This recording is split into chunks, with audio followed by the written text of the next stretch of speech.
Akos Nagy is the head of the European Cave Rescue Association Medical Commission and doctor at the Hungarian Cave Rescue Service. Thank you for joining us again from Budapest. Now, what can you tell us about Mr. Dickey's current situation?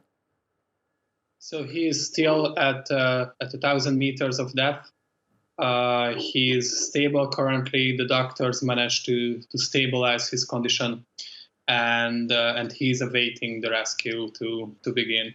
We are waiting for both the technical rescuers and the doctors to give it a go and to say that it's okay to start evacuating him from the cave. Right, and the European Rescue Association Medical Commission played a huge role in helping Dickey, didn't they? Yes, so we got the notification from an expedition member that Mark is having gastric problems underground, and originally they planned to help him out themselves, and so he could come out on his own. But by about half a day later, it was clear that he won't be able to exit the cave, and the rescue will be required.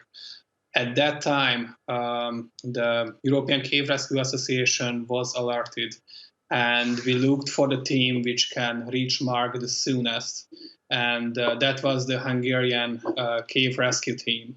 And so they reached Mark in less than a day, and our doctor arrived to him very soon to this call. Mm-hmm. And how often do incidents like this occur? I understand this case is the most serious of them all. Yes, so I can compare this case to the one which happened in 2014. There was a rescue in the Resending Cave, and that was about the same depth as Mark is right now. It is extremely rare to have this serious medical problem in a cave and to be required to rescue somebody from this environment. Caving is generally a really safe sport. Injuries and problems in cave are really rare. So having to do this rescue it's not a common thing. It's definitely not done every day, but not even every year. It's a huge effort from all the nations participating in the rescue. Right, and it takes a lot of work. Just walk us through the details of what needs to be done in emergencies like the one that we've witnessed with Mr. Dickey. So the first thing that needs to be done is that the team need to alert the rescuers that there is an injury or a medical problem going on, and they request rescue. And so that happened on Sunday. And then a rescue needs to be organized. And if it's an easier situation than this one, it would be one rescue team going to the scene and starting the rescue. But in this case, it was clear that one rescue team won't be enough, that international help is needed.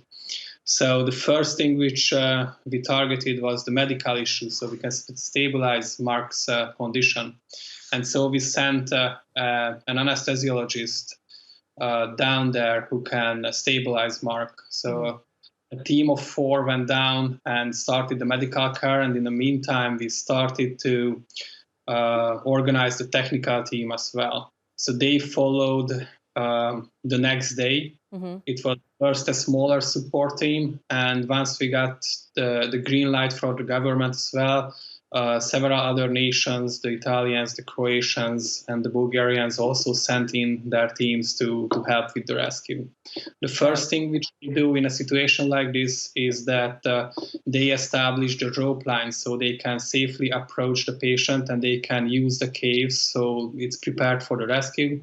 They would rig new lines for the stretcher to move on, and they would also enlarge the passages which are too narrow for the stretcher to go through. So that would entail drilling the cave, that would entail blasting in the cave.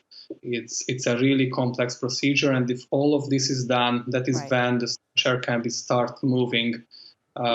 And this is what we are waiting for right now. Okay, well, we wish the best to Mark Dickey. Thank you so much, Akos Nagy, for joining us here on the NewsHour and sharing that insight with us.